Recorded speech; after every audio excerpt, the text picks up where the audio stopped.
Mokuyu, Motumbá, Colofé, Axé, Saravá, salve, salve. Eu vim aqui hoje para falar um pouquinho sobre política, seguindo o enredo do Baba Rivas Chogyam do vídeo de ontem, que quem não assistiu, eu convido a assistir.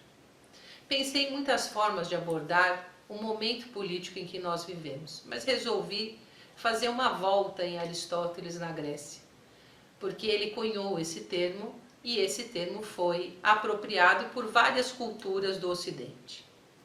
Uma das questões que Aristóteles abordava sobre a política era a questão da ética, e ele entendia a ética como um bem comum. Mas vale ressalvar que quando este termo foi cunhado na Grécia, 6% da sociedade grega fazia política. Era vedado a política aos pobres, aos escravos, às mulheres, ficando apenas os homens aristocratas responsáveis por gerir a política da sociedade. E nós vemos que muito pouco disso mudou ao longo do século, porque nós vemos uma pequena minoria, e essa minoria ainda constituída em sua maioria por homens, e esta maioria é branca e de uma elite pensante. Nós estamos vendo que o nosso país foi tomado por uma relação de ódio, onde as questões culturais são vistas como algo negativo. A diversidade cultural e social, ela não é mais abordada como algo que constitui a nossa sociedade. Nós estamos tentando legitimar jeitos únicos de ser e estar no mundo. E essa política do ódio, ela vem de encontro, ao menos aquilo que eu vivo no terreiro e vivi no terreiro. Eu entrei para as religiões afro-brasileiras aos 13 anos de idade, já como filha de Baba Rivas Chogyam, e com ele eu aprendi que o respeito à diversidade, ele é imprescindível, e que este respeito, ele é fruto da nossa relação com as entidades, os ancestrais e os orixás. Nas nossas casas de santo, os orixás, eles são cultuados pela sua conduta de absorção das pessoas. Ou seja, eles recebem as pessoas, eles cuidam das pessoas e eles são elaborados ao longo do tempo pelos pais, pelas mães de santo, dentro de cada cabeça, mas de uma forma de apaziguar, nunca de excitar ou de levar as pessoas à ira, ao ódio, ao desentendimento. Dentro das culturas dos candomblés, nós aprendemos a respeitar o diferente. As relações míticas nos levam a isso.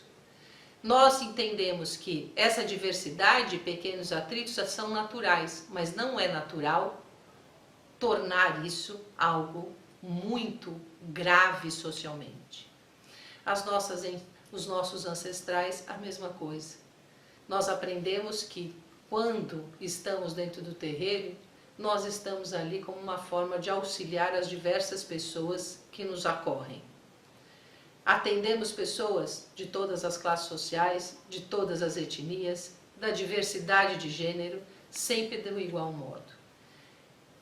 E para assombro, quem são essas entidades? Quem são esses ancestrais?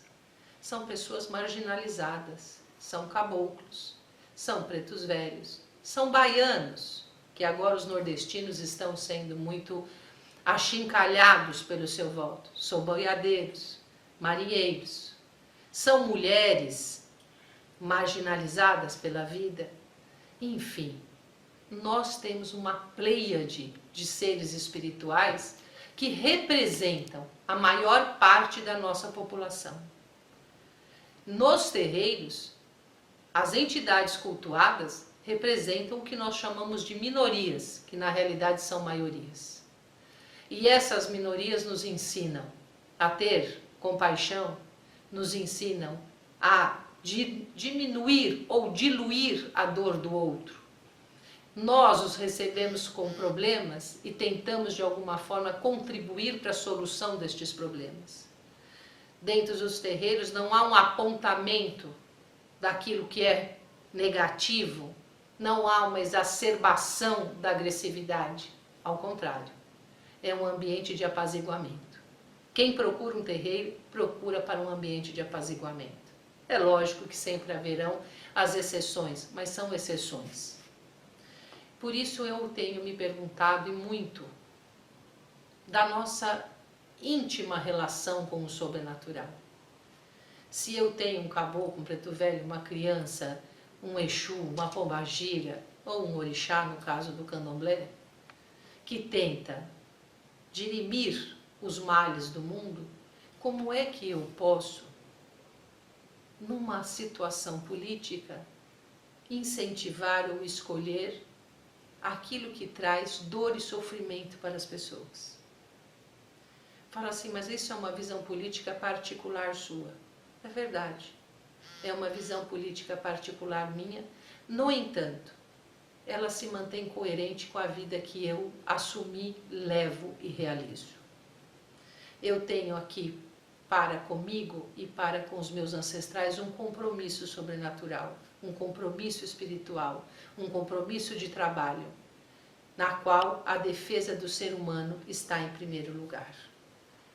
E quando eu digo ser humano, eu estou dizendo todas as qualidades, todos os gêneros, todas as etnias, não importa.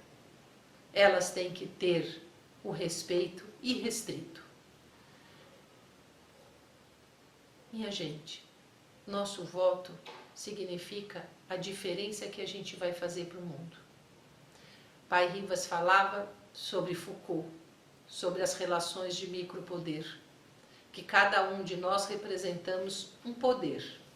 Cada ser humano representa um poder. E há um encontro destes poderes ou um desencontro desses poderes. E é nesse atrito positivo desses encontros e desencontros é que nós formamos a nossa sociedade. Todos nós temos o direito e devemos exercer o nosso poder de decidir, o nosso poder de influenciar a sociedade. Agora, como dizia Foucault, existe um panóptico. O que é esse panóptico? É um grande farol que nos observa, é um grande farol que ilumina aquilo que nós devemos enxergar e não aquilo que nós enxergaríamos com os nossos próprios olhos. Nós precisamos voltar para dentro do terreiro, voltar para aquilo que a gente faz de prática, de vida, e ver se a nossa escolha política tem a ver com isso. Porque se eu caminho vários dias da minha vida, se eu caminho muitos dias na busca do bem-estar, será que este bem-estar ele coaduna com uma política em que incentiva o ódio, que incentiva a diferença, a misoginia, que incentiva a homofobia, que incentiva que nós, inclusive, odiemos os nordestinos? Eu me pergunto qual é a coerência. Eu me pergunto se quando eu incorporo meu baiano dentro do terreiro, se eu incorporo meu caboclo, eu vou ter a mesma postura. Eu vou olhar para eles com essa diferença que eu olho na hora de dar meu voto. Eu gosto que as pessoas, e acho que todo mundo tem de ser feliz. As pessoas devem buscar sua felicidade, mas a minha felicidade não é mais importante que a felicidade do outro. E essa escolha depende de como nós entenderemos a nossa sociedade. Cultura, como disse Baba Rivas, ela não é mensurável, não é algo que eu meça, que eu determine. Cultura é algo que ela contempla as diversas formas de se ver o mundo. Mas uma cultura não pode se impor à outra. Nós, das religiões afro-brasileiras, sofremos durante muito tempo, porque as culturas resolveram oprimir a nossa forma religiosa de ser e estar no mundo. E ainda hoje, nós sofremos com atos de intolerâncias. Afinal, o dia da intolerância religiosa, que foi decretada, foi justamente porque uma mãe de santo infartou por ver o seu terreiro depredado. O ano passado e o ano retrasado, inúmeras vezes nós vimos terreiros serem invadidos, pessoas serem apedrejadas, outros levarem tiro. E isso é fruto de ódio e intolerância. Falar, mas isso não tem nada a ver com o meu voto. Isso tem tudo a ver com o seu voto. A forma com que você vai conduzir isso vai determinar, inclusive, como o seu terreiro vai ser tratado a partir de agora. Minha gente, nós já passamos por isso. Reflitam, revejam. Pensem se o seu caboclo, o seu preto velho, o seu orixá, o seu exu concordam com que nós discriminemos ou levemos pessoas às raias da intolerância religiosa e do ódio que pode ser, hoje, não bata a sua porta. Mas quando a gente planta isso, ele pode bater a nossa porta a qualquer hora. Por isso eu estou aqui hoje para falar que as ações políticas, vou evocar Aristóteles novamente, tem de ser éticas, tem de ser boa para todos. E tem que ser vista como algo que beneficia não um pequeno grupo, mas a grande coletividade do nosso país. Sejam elas afro-brasileiras ou não. Mas aqui eu estou defendendo os afro-brasileiros, as religiões afro-brasileiras. E gostaria muito que vocês refletissem sobre isso junto comigo. Otumbá, Mokuyu, Kolofé, Axé, Saravá.